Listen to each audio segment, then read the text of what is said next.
Sir लेने में मेरा फेवरेट शेयर है idea. Idea is raising cash again $2 billion from private equity funds. Idea will be raising money at the lowest cost और उसका जो business है आरपूज आर लुकिंग वेरी गुड. ये मौका मत चूटिए, ₹9 में आपको मिल रहा है, लेने की कीजिए. इसका भाव ₹12 जरूर होएगा in the next 3 to 6 months. कहां पर रुकेगा मार्केट सर? सर अभी तो थोड़ी शुरुआत है और अच्छा है, थोड़ी मार्केट से स्टीम निकले, आप देख ही रहे हैं.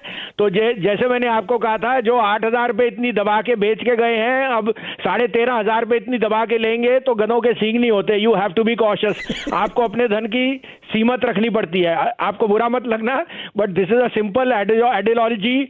जब 8,000 पे मैं चिल्ला के कह रहा था लेने के लिए, अब मैं 13,700 पे चिल्ला के कह रहा हूं अपना कैश रेज करिए. Your money should be safe. This is not the time to deploy money. Globally, things have been extremely positive on one side because of the liquidity, but the underlying fundamentals remain problematic और वो अभी बढ़ सकता है.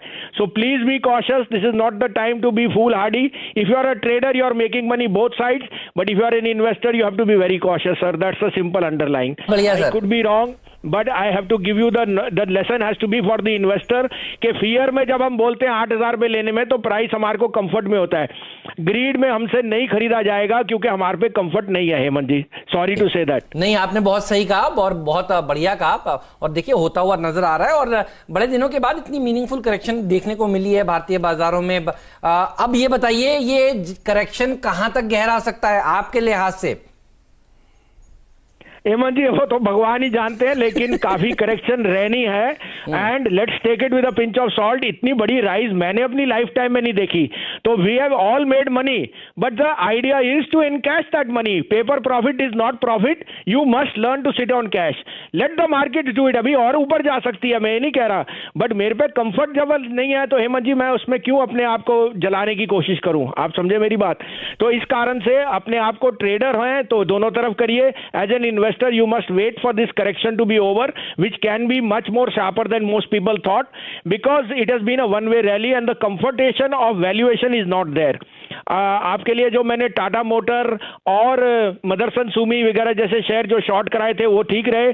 मैं आपको overweight था IT और फार्मा में, अभी भी वैसे हूं, बट अब मुझे बैंक्स में और घबराहट दिखती है. So please be watchful. आप कहें तो मैं दो कॉल है सर, दोनों शॉर्ट किए हैं. बिल्कुल सर, बताइए. तो मैं बिल्कुल बेचने में है सर. पहला बेचने वाला है जो बैंक मुझे ओवर प्राइस लगता है और जिसने बहुत आउट परफॉर्म किया, कोटक बैंक. 1920-22 में बेचिए.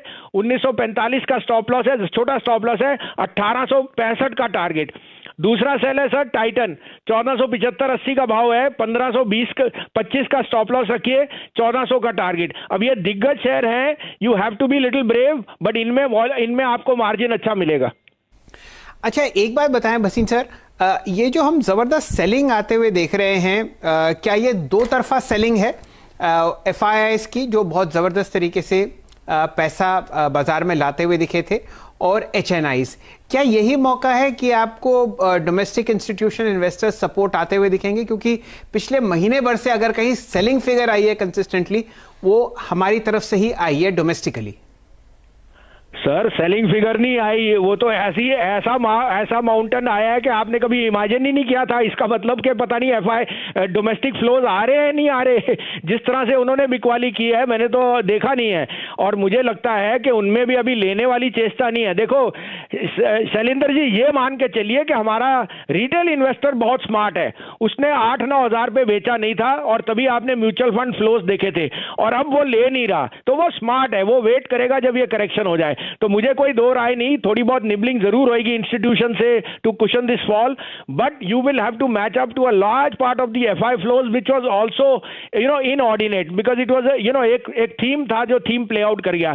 सो बी प्रिपेयर्ड. करेक्शन भी अगर 10% आता है सर, अगर 50% राइज आई है तो you will have to take it with a pinch of salt. तो भसीन जी का कहना है 10% अगर करेक्शन आता है तो हो सकता है, ये भी देखिए मुमकिन है. बाजार है, इतना बड़ा रैली हो सकती है तो करेक्शन भी इतना हो सकता है. 10% करेक्शन आ जाए तो सब कुछ बेच बाच के खरीदने वाला बाजार फिर से हो जाएगा, ये बात पक्की है.